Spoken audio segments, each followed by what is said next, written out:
Paralysis का मरीज ठीक तो होना चाहता है, बट पैरालिसिस को समझता नहीं है। पैरालिसिस के मरीज को लगता है कि उसका हाथ और पैर काम नहीं कर रहा, तो कहीं ना कहीं वहाँ कमी होगी, मगर कभी उसने सोचने की कोशिश नहीं की थी। जब वो हॉस्पिटल में गया था तो डॉक्टर ने उसके हाथ पैर को चेक नहीं किया था, उसका MRI CT स्कैन करवाया गया था, हाथ पैर का नहीं, ब्रेन का।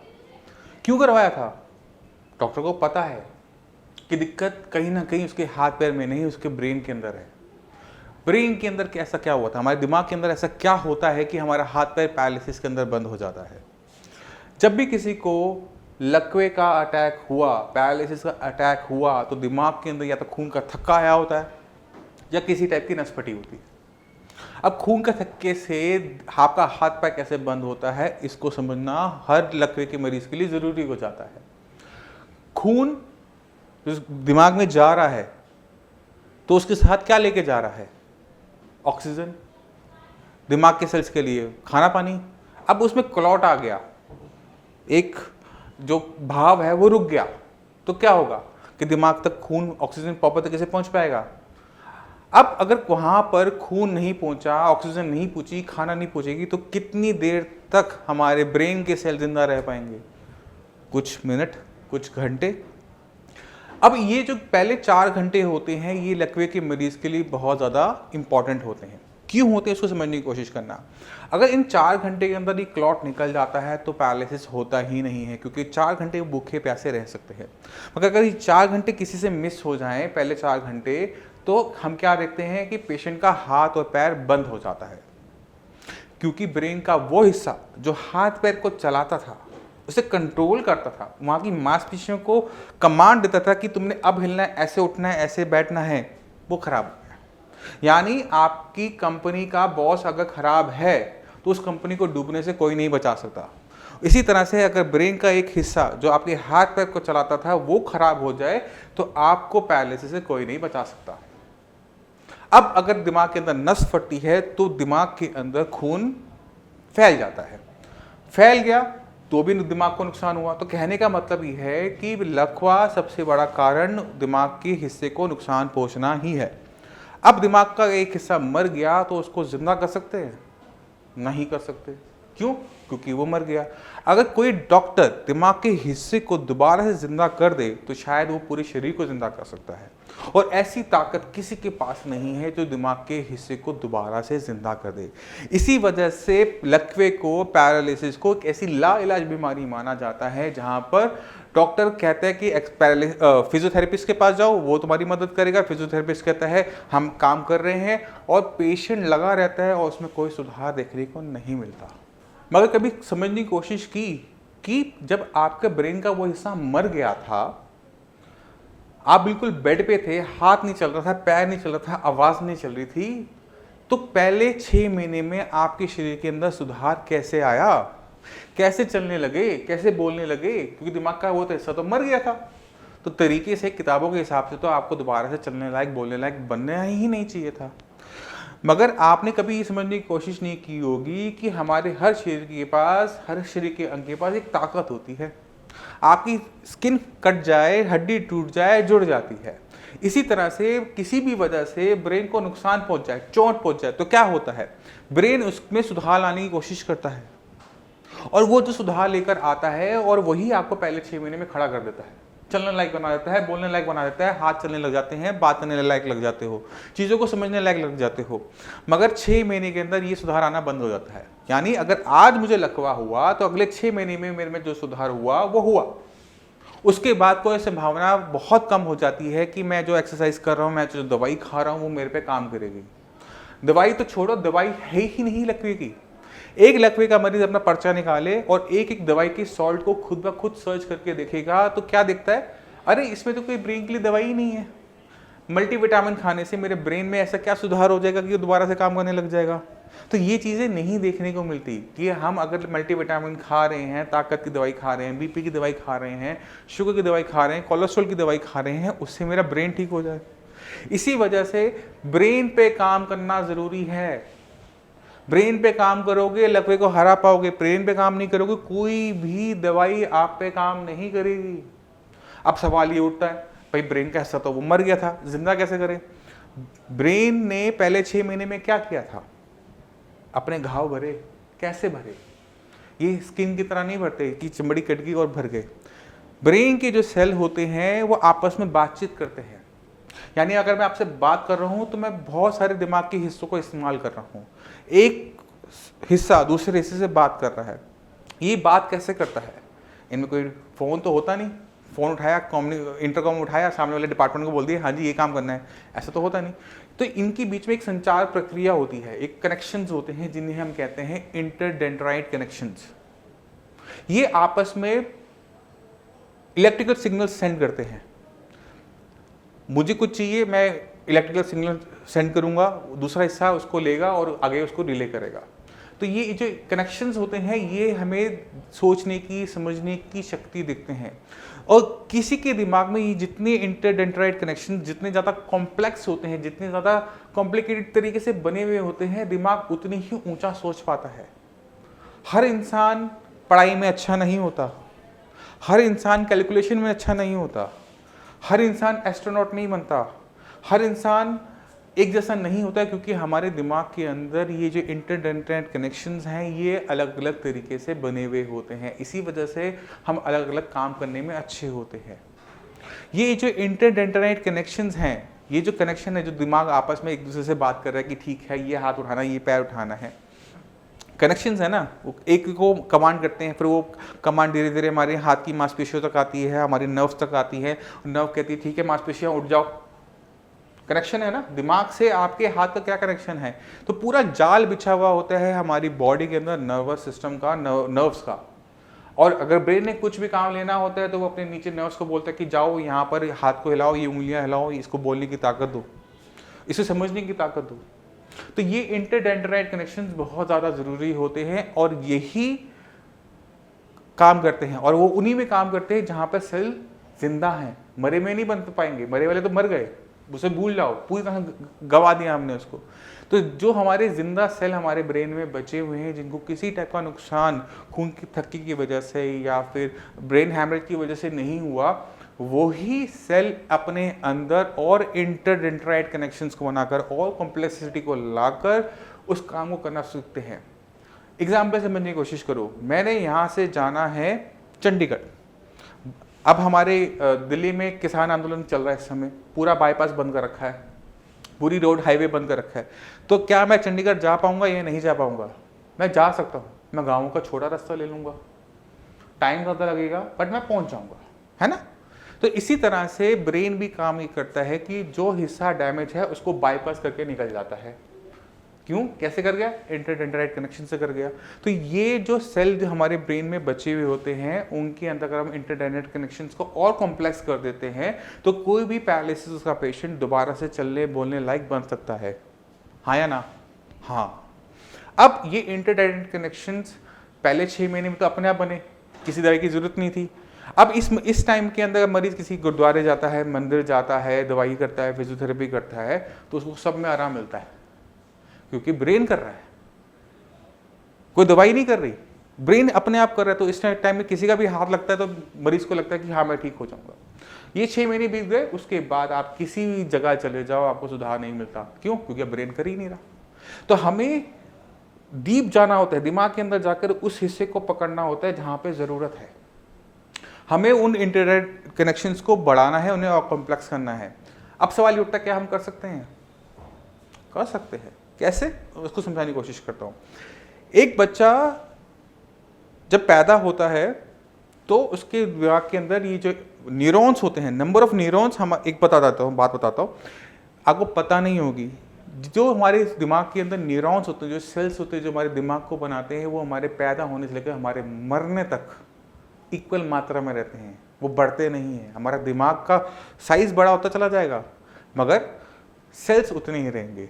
मगर हमारे किसी शरीर के हिस्से में ऐसा नहीं होता, वो मात्रा में बढ़ते हैं, संख्या में बढ़ते हैं और वो विकास का दर शुरू होता है। तो ब्रेन जब छोटा था तो न्यूरॉन्स उतने ही थे जितने अभी हैं, हो सकता है उससे कम हो, मगर ब्रेन ने विकास किया क्योंकि उसने अपने अंदर इंटरडेंड्राइट कनेक्शंस को बढ़ाया, नेचुरल तरीके से बढ़ाया।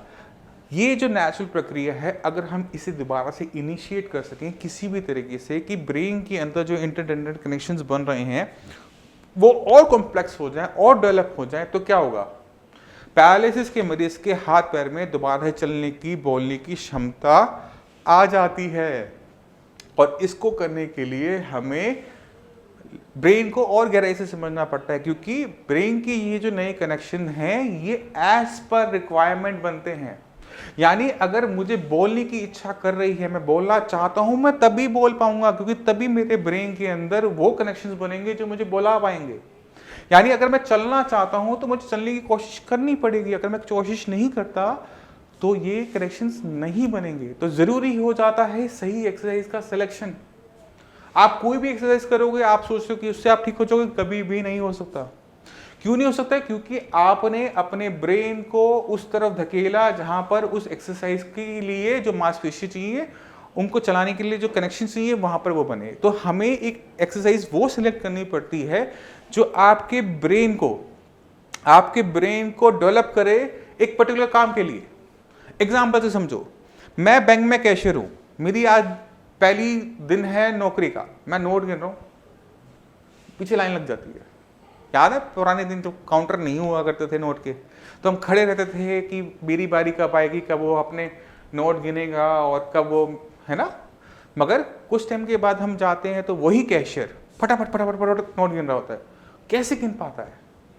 क्योंकि उसने उस काम को दिन बाय दिन, रोज के रोज करता रहा, और जब उसने इतना किया कि वो उसमें निपुण हो गया, अच्छा हो गया। तो हमने एक्सरसाइज को भी वो सिलेक्ट करना होता है जो पैरालिसिस मरीज को दोबारा से चला सके। वो तैर नहीं पाएगा, मानता हूँ, वो साइकिल नहीं चला पाएगा, मैं वो भी मानता हूँ, मगर वो चलने में बेटर होगा। तो हमें ये समझ में आ गया कि ब्रेन को हम सब चीज़ों में दोबारा से पहले जैसा नहीं कर सकते, कुछ चीज़ों में हम उसको बेटर कर सकते हैं। तो पहला काम, हमने न्यूरोप्लास्टिसिटी को ऑन किया, हमने इंटरडेंड्राइट कनेक्शंस को ब्रेन के अंदर बढ़ाया, और उसके बाद उनको रास्ता दिखाया, सही रास्ता। गलत रास्ता पकड़ा तो उसका जो रिजल्ट है वो भी गलत होगा। और एक्सरसाइज बहुत सिंपल है, कुछ नहीं है। अगर आप चलना चाहते हो तो चलो, अगर आप चलने से चूक जाओगे, आप साइकिलिंग करोगे कि बैठ की होती है, तो आप बैठे ही रह जाओगे, कभी चल नहीं पाओगे। इसलिए फिजियोथेरेपी जब हम करवा रहे होते हैं तो हम एक चीज़ नोटिस करते हैं कि पेशेंट लेट की जो एक्सरसाइज करता है उसमें अच्छा होता चला जाएगा। फिजियोथेरेपिस्ट का देखो कमर उठा रहा है, देखो पैर चलने लग गया, देखो ये होने लग गया, मगर मरीज को खड़ा कर दो, सब जीरो हो जाता है, किसी काम की नहीं होती वो एक्सरसाइज। हमें ये चीज़ें बहुत देर से समझ में आती हैं। तो ज़रूरी है सही एक्सरसाइज का सिलेक्शन और ब्रेन के अंदर इंटरडेंड्राइट कनेक्शंस को बढ़ाना। जब ये दोनों चीज़ें साथ साथ होती हैं, पैरालिसिस का मरीज की लाइफ सुधर जाती है। और वही तो हम चाहते हैं कि वो दोबारा से चलने लगे, दोबारा से बोलने लगे, दोबारा से उसके अंदर वो जो उसके काम, वो जो करता था, अपने काम जो करता था, कम से कम उतना तो करने लगे। तो ज़रूरी है बीमारी को समझना और गहराई से समझना। जब हम उस बीमारी को गहराई से समझ जाएंगे, उस पर जड़ से काम करेंगे, सही तरीके से काम करेंगे, सही एक्सरसाइज का सिलेक्शन करेंगे, सही तरीके से डाइट फॉलो करेंगे, तो हम ठीक क्यों नहीं होंगे? हम हो सकते हैं, हमें करना पड़ेगा, हमें होना है, ये जज्बा अपने अंदर लेकर आना है और आज से इस काम को शुरू करना है। क्योंकि जितना लेट आप करोगे उतनी ही बीमारी पक्की होती चली जाती है। ऐसा नहीं है कि मरीज 10 साल पुराना है तो वो ठीक नहीं हो सकता, वो भी ठीक होता है, टाइम ज्यादा लगता है। और अपने आप के अंदर कमियां देखने में कोई हर्ज नहीं होता, अपनी दवाइयों के अंदर कमियां देखने में कोई हर्ज नहीं है, और अपने डॉक्टर के अंदर कमियां देखने में कोई हर्ज नहीं है, क्योंकि कोई भी पूरा नहीं है। मगर जब सारे मिलकर काम करते हैं, सही तरीके से काम करते हैं, सही डायरेक्शन में काम करते हैं, तो पैरालिसिस पेशेंट की लाइफ बदल जाती है। अब मैं आपको कुछ पेशेंट दिखाता हूँ, खुद ब खुद देखना और खुद सोचना कि ये जो पैरालिसिस का पेशेंट है क्या बता रहा है। आपको अपने आप समझ में आ जाएगा कि हम भी सुधार अपने अंदर लेकर आ सकते हैं अगर हम सही तरीके से सही डायरेक्शन में मूव करते हैं। तो एक गलत स्टेप, एक गलत डिसीजन लाइफ खराब कर देता है। नमस्कार, मेरा नाम है डॉक्टर पुरु धवन और आज हमारे पास एक पेशेंट ऐसे हैं जिनको क्लॉट आया था राइट साइड में, राइट साइड ब्रेन में क्लॉट आने की वजह से इनका left side of body paralyse हो गया था। कंडीशन कुछ ऐसी थी कि जब हमारे पास आए तो चल तो लेते थे, मगर हाथ की जो फिंगर्स थी वो बिल्कुल क्लॉ फॉर्म में थी, बिल्कुल मुड़ी हुई थी, खुलती हुई थी और हाथ उठता नहीं था। तो चलते हैं पेशेंट के पास और देखते हैं कि पेशेंट को कितना इंप्रूवमेंट मिला 1 महीने के साई संजीवनी के ट्रीटमेंट से। तो लक्ष्मी जी, आपको ये दिक्कत कब शुरू हुई, कब हुआ था पैरालिसिस का अटैक? मेरे को हुआ था सर होली वाले दिन सुबह 8:15 8/8 20 मार्च को। 20 में। और तब क्या दिक्कत हुई थी? तब सर मेरे को, मैं आके सिर्फ काम पे से 8 बजे आके 8:15 बजे खड़ा हुआ था, सिर्फ चाय पी थी मैंने। अच्छा। चाय पीने के बाद मेरे हाथ में और पैर में एकदम सरसराहट सी महसूस हुई। मैं ये चाय लेके आई थी, मैंने चाय पी थी। मैंने उनसे कहा, मेरे को कुछ अजीब सा महसूस हो रहा है। तो मेरे से बोली क्या हुआ? मैंने कहा मेरे को कुछ अजीब सा महसूस हो रहा है। मैंने कहा मेरे हाथ और पैर में चींटियाँ से चल रही हैं। अच्छा। तो इतनी देर में तो मैं लड़खड़ा के गिर पड़ा था। अच्छा। तो इन्होंने संभाल लिया। मेरा बेटा था, मेरी बेटी थी, हम दोनों घर। तो स्कूटर पर बैठा के मुझे RML ले गए थे। तो वहाँ जाके मेरा ट्रीटमेंट चला था 4 दिन। उसके बाद उन्होंने मेरे को डिस्चार्ज कर दिया। तो जब वहाँ से आए तो क्या कंडीशन थी? उस समय तो मतलब लेफ्ट हैंड साइड पूरी अनकॉन्शियस थी, कोई मतलब मेरे फेस वगैरह पे, आँख वगैरह पे पूरा लेफ्ट साइड हो चुका था। वॉइस भी चली गई। अच्छा, और जब साई संजीवनी में आए तो क्या कंडीशन थी? साई संजीवनी में जब आया तो मैं चल तो रहा था, मगर मेरा हाथ काम नहीं कर रहा था। हाथ की क्या कंडीशन थी, थोड़ा सा बताओ। हाथ की मेरी कंडीशन, हाथ मेरा पहले इतना उठता था और और मुड़ा रहता था। कैसे मुड़ा रहता था? फिंगर मेरी ऐसे मुड़ी रहती थी। अच्छा, अब पूरा हाथ उठाओ। अब मेरा हाथ ऊपर उठता है और फिंगर मेरी सीधी हो गई। अब चीज़ों को पकड़ने में दिक्कत तो नहीं होती? नहीं। पकड़ो, पेन उठाओ उल्टे हाथ से।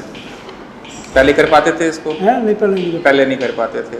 अब कितने टाइम में ये हुआ? 1 मंथ से 1 महीने के अंदर ही सारा सुधार हुआ। तो आपने खुद देखा कि पेशेंट के अंदर वो चेंजेस जो चाहिए होती हैं, जो उसकी इम्प्रूवमेंट रुक जाती है, वो शुरुआत करने के लिए हमें हाथ पैर की मसल्स पे काम नहीं करना पड़ता, हमेशा पेशेंट की ब्रेन पे काम करना पड़ता है, क्योंकि वहीं पर क्लॉट आया था, वहीं पर डैमेज हुआ। जब तक हम ब्रेन पे काम नहीं करते, पेशेंट के हाथ पैर में कभी भी पावर नहीं आती। जो रुकी हुई इंप्रूवमेंट थी, जो रुकी थी, जो हाथ में मूवमेंट नहीं थी, उंगलियां मुड़ी हुई थी, वो सिर्फ 1 मंथ के ट्रीटमेंट में पेशेंट की कंडीशन कुछ ऑलमोस्ट नॉर्मलाइज हो गई है। अभी 1 महीना हुआ है, अभी हम थोड़ा सा और आगे चलेंगे, 2-3 महीने का कोर्स करेंगे, उसके बाद मुझे नहीं लगता कि आपको और ट्रीटमेंट लेने की जरूरत पड़ेगी। डॉक्टर साहब मुझे कोई दिक्कत नहीं, मैं 6 महीने की दवाई खा लूँगा, मगर मुझे सही होना। अच्छा, ठीक है। चलिए, इतना लंबा तो नहीं जाएगा आपका, क्योंकि काफ़ी अच्छी इंप्रूवमेंट हो चुकी है। जितनी इंप्रूवमेंट इस महीने आई है, इतनी अगले महीने आ जाएगी, तो आप ऑलमोस्ट हो चुके होगे। अभी सुनने में आया आप बाइक से आए हो, बाइक चला कर आए हो। पिछले महीने बाइक चलाते थे? नहीं चलाता नहीं, बेटे के साथ में। बेटा मेरा कितने टाइम के बाद आपने बाइक चलाई है? 4 महीने बाद। ठीक है। इनमें बहुत तेज़ी से बहुत अच्छी इंप्रूवमेंट आने का एक रीज़न ये भी है कि इनकी जो डैमेज हुआ था उसको भी बहुत ज़्यादा टाइम नहीं हुआ था। अगर ये पेशेंट 6 मंथ के बाद आता तो उसमें इंप्रूवमेंट धीरे धीरे होती, क्योंकि ये अपने उस टाइम के अंदर है जब ब्रेन के अंदर डेवलपमेंट हो रही होती है। तो ज़रा सा भी हम उसको पुश करते हैं तो वो तेज़ी से इंप्रूवमेंट दिखा देता है। तो खुद समझ गए आप। तो ज़रूरी है पहले अपने अंदर इच्छा भरना कि मैंने ठीक होना है, मैं ठीक होके रहूँगा, मैंने आज अपने अंदर अपने जीवन को मैंने बदलना है। दूसरा काम, एक्सरसाइज मैं एक करूँगा और उसे इतना करूँगा कि मैं इसमें अच्छा हो जाऊँ। मुझे नहीं करनी कोई फालतू एक्सरसाइज। मैंने अगर चलना है तो मैं अपने सिर्फ चलूंगा और सही तरीके से पैर को रखूंगा, पैर को घुमा के नहीं रखूंगा, मैं लिंपिंग नहीं करूंगा, मैं इस तरह से चलूंगा जैसे रस्सी के ऊपर कोई चलता है। एक पैर करके दूसरा पैर, दूसरे पैर करके तीसरा पैर। कितना मुश्किल है इसको चलना। टाइम न लगता है, मेहनत लगेगी, जो लगेगा, इससे ज्यादा कुछ नहीं होने वाला और कुछ भी बर्बाद नहीं होने वाला, सब आपके काम आने वाला है। तो पैर को ठीक करने के लिए एक सिंपल एक्सरसाइज, सिर्फ चलना। सोच रहे हो, समझ रहे हो कि मैं सिर्फ चलने में अच्छा हो पाऊंगा, मैं ना उठक बैठक में हो पाऊंगा, मैं ना मुझे साइड में ऐसे ऐसे चल रहा है, ना मैंने ऐसे ऐसे चलना है। बट मैं जब मैं सीधा चलता हूं तो मैं बिल्कुल परफेक्ट तरीके से चलता हूं। मैं साइकिल नहीं चला पाऊंगा, मानता हूं, मैं स्विमिंग नहीं कर पाऊंगा, मैं पैर को नहीं हिला पाऊंगा, बट मैं चल अच्छे तरीके से रहूंगा। तो मैं एक जगह से दूसरी जगह आराम से जा सकता हूँ, कहीं घूमने जा सकता हूँ। तो जरूरी है सही एक्सरसाइज का सिलेक्शन। ठीक है, तो मैं उम्मीद करता हूँ कि इस लकवे को आज आप गहराई से समझ गए होंगे। और कोई भी पेशेंट आपको लकवे का मिलेगा तो आप उसे समझा भी सकते हो कि भाई आपके यहाँ दिक्कत क्या है। और ये बहुत ज़्यादा ज़रूरी हो जाता है आज के ज़माने में जब चीज़ें बहुत बदल गई हैं, क्योंकि अगर आप बीमारी को समझते नहीं हो तो आप उसे निकल भी नहीं सकते। अगर आज आप बीमारी को समझ जाते हो, उसकी जड़ को समझ जाते हो, तो उसको वहीं से ख़त्म करना कितना आसान हो जाता है। आज तक आपको लगता था कि आपका हाथ पैर नहीं चल रहा, आज आपको पता लगा कि दिक्कत तो हमारे ब्रेन के अंदर है। तो मैं उम्मीद करता हूं कि इस वीडियो से आज आपके लाइफ में कुछ ना कुछ चेंज होगा, बदलाव होगा। और अच्छी डायरेक्शन में जाएगा, पॉजिटिव साइड जाएगा। अब मैं उम्मीद करता हूँ कि नेक्स्ट वीडियो में जब हम मिलें तो कम से कम अपने अंदर जो आलस है कि मैं नहीं चल सकता, मैं ठीक नहीं हो सकता, ये नेगेटिविटी खत्म हो जानी चाहिए। मैंने ठीक होना है, कम से कम अपने शरीर के अंदर ये आ जाना चाहिए कि मैं ठीक होके ही रहूँगा। अब इसी के साथ मुझे चलने की आगे दीजिए, मिलते हैं अगली वीडियो में, तब तक के लिए नमस्कार।